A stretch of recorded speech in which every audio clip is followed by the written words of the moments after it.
Hey there, I'm Madison and I'm 34 years old. When I was a kid, my biggest dream was to be a journalist or work with magazines. I loved writing and keeping up with trends, so it made sense for me to study journalism and media in college. After graduating, I worked for several companies. They weren't the big famous ones, but that was okay. I was living my dream. Eventually, I landed a job at a pretty big company and felt like I had finally made it.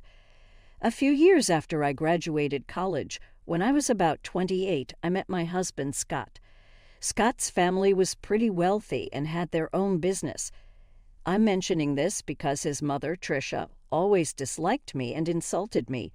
She thought I wasn't good enough for him and that I shouldn't have married him. Scott and I dated for about 3 years before we decided to get married. As I mentioned, Scott's mom, Tricia, didn't like me. She always put me down and made fun of me for working at a magazine and having a journalism degree. At first, her behavior really hurt me because no one should be treated like that, but for some reason, Tricia thought it was okay to treat me that way. Scott always defended me against his mother. His dad, Fred, also stood up for me whenever he heard Tricia's remarks. I was thankful for both of them. As time went on, I started to get used to Tricia's insults. Scott even suggested that we limit contact with her, but I didn't agree. Scott worked with his dad, and if he stopped talking to his mom, it could make things awkward for Fred. Fred was a wonderful person, and I didn't want to put him in a tough spot. I also didn't want Scott to cut off his family because of me.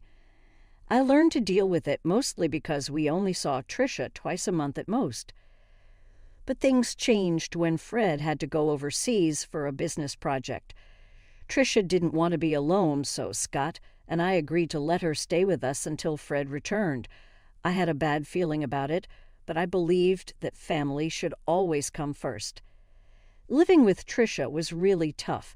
She constantly nitpicked and criticized everything I did, and the insults never seemed to stop. But I could handle all of that as long as she didn't actually harm me. However, everything changed during one week that turned out to be really difficult. I had a major presentation coming up at work. We were redesigning a section of our magazine, and I was responsible for making it great. This presentation was crucial because it would determine if I got a promotion, but Tricia didn't understand why it was so important. I don't think knowing would have changed her opinion of me anyway. Since Tricia was staying with us, she saw how stressed I was about it. The night before my big presentation, I was talking to Scott about how nervous I felt when she overheard us. She walked into the living room and decided to share her thoughts. "This is a big deal. All the top bosses will be watching me. I can't imagine how scary this must be for you. I'm glad you had it easier with your business, but this is such a different game. I'm so scared of messing everything up." "Don't say that. You'll do great." I wish I could believe that. I just feel so unsure of everything. What if I mess up the presentation? I couldn't help but overhear you both talking. "Mom, we're having a private conversation." "Well, Madison, I just wanted to say that you have nothing to worry about. You probably don't have the skills for this, so you'll probably do badly tomorrow." "Excuse me." "Just treat it as a chance to quit your job and be a housewife. Then maybe you'll be good enough for my son. I can't believe he married a journalist." "Mom, you're crossing a line. Leave." "You know what?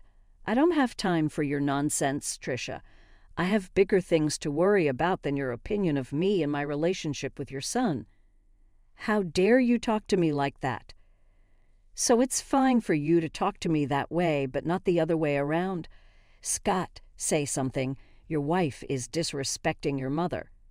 "She's just standing up for herself. I don't see anything wrong with it." "She's manipulating you. Look at how easily you can turn your back on family. Madison will regret this." I was furious at Tricia for barging into Scott's and my conversation and insulting me so blatantly. Scott tried to apologize for his mother's behavior, but I stopped him.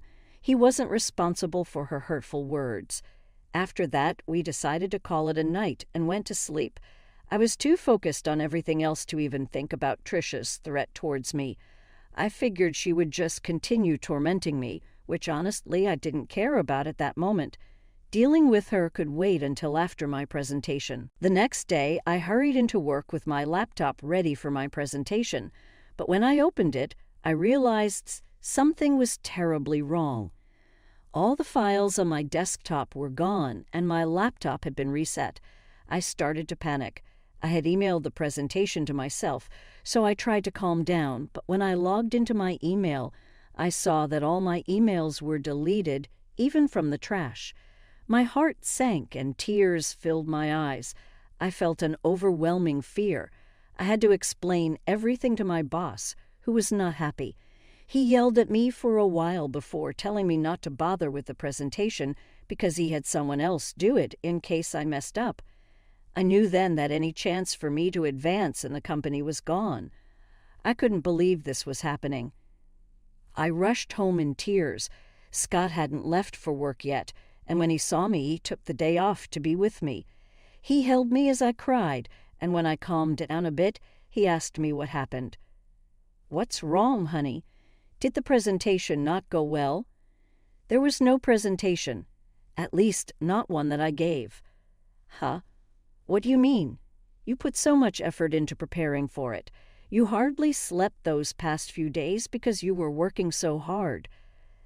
"I know, but when I got there, I opened my laptop and found out that everything had been deleted." "What? How did that happen?" "I don't know.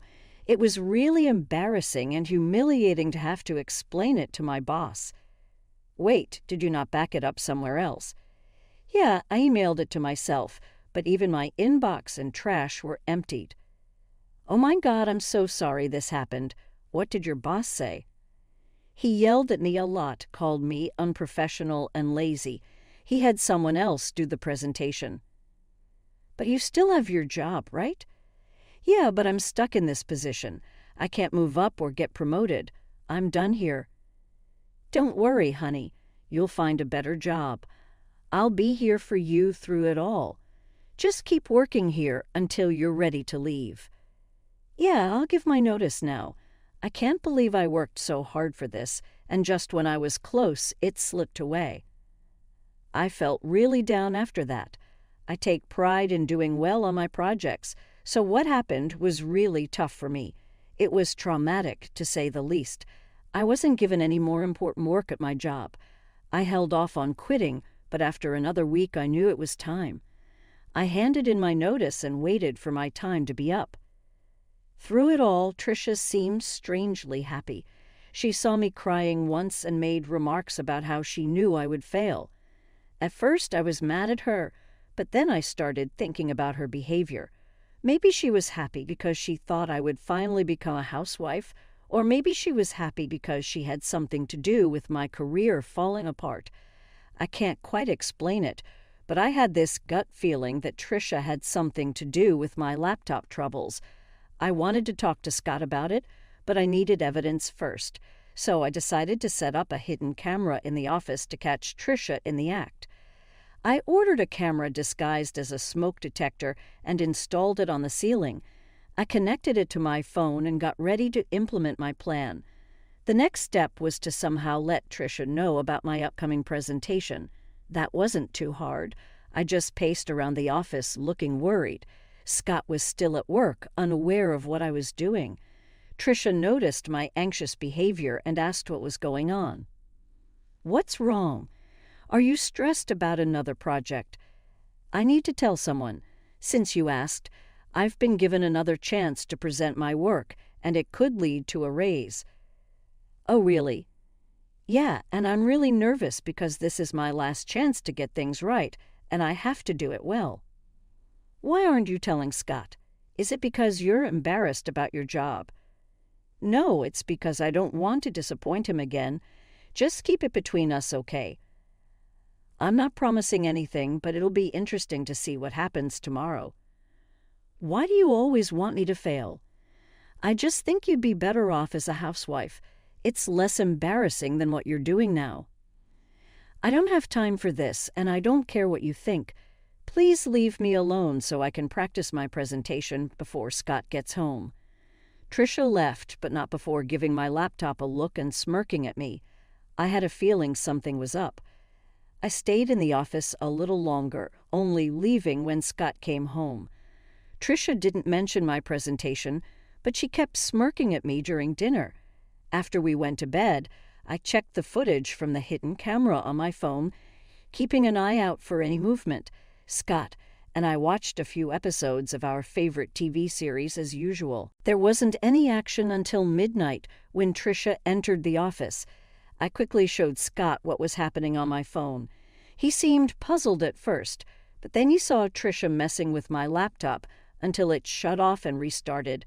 Scott looked at me, shocked. I explained what I had done, and he was furious with Trisha. Trisha was still in the office, snooping through my files. Scott got up and stormed into the office. He flung the door open, and Trisha looked startled when she saw him. Scott tried to stay calm and asked her what she was doing. "What are you doing in here, Mom?" "Oh, nothing really." "Then why is Madison's laptop still open? Are you accusing me of going through her stuff?" "I think you did more than that, Mom. Firstly, I came in here because I thought this room needed tidying up. And secondly, you know your wife isn't forgetful. She wouldn't leave her laptop open. You wanted to clean the office at midnight, and don't talk about Madison like that." "Don't talk to me like that. I'm still your mother." "Yeah, my mother who loves to hurt and sabotage my wife." "What are you saying?" "We caught you on camera resetting Madison's laptop. You were spying on me." "No, we just wanted to make sure that what happened to Madison wouldn't happen again." "That's disgusting. How could you film me without my consent?"